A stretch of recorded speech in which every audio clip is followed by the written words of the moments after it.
না আব্বা, বিশু আংটি পাইনি। ও সবসময় আমার কাছেই ছিল। সম্রাট, বলেন কর্তা।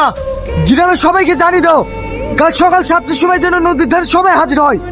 থাক না আব্বা, সামান্য আংটির জন্য গ্রামের সবাইকে ডাকার কি দরকার? চুপ! ওই আংটিটা তোর কাছে সামান্য হতে পারে, কিন্তু ওই আংটিটা খুঁজতে গেলে আমাকে যা যা করতে হবে আমি তাই করবো। এই সম্রাট, যাও। ঠিক আছে কর্তা বাবু। কি হয়েছে রে? কর্তাবাবু আমাদের সবাইকে নদীর ধারে ডেকেছে কেন? এই চুপ কর, একদম কেউ কথা বলবি না। এক্ষুনি কর্তা বাবু আসছে। আমরা কেউই বুঝতে পারছি না আপনারা কিসের জন্য আমাদেরকে ডেকেছে। এ কইবে তোকে দিতে হবে নাকি? চুপচাপ এখানে দাঁড় থাক, কর্তা বাবু আসলেই বুঝতে পারবি। তোমরা হয়তো সবাই ভাবছো যে তোমাদেরকে হঠাৎ করে এখানে কেন ডাকা হলো। আমি আমার বউকে অনেক ভালোবাসতাম। সে 12 বছর আগে এই নদীর পানিতে ডুবে মারা যায়। তার স্মৃতি বলতে একটা আংটি ছিল, যেটা আমার ছেলে এই পানিতে হারিয়ে ফেলেছে।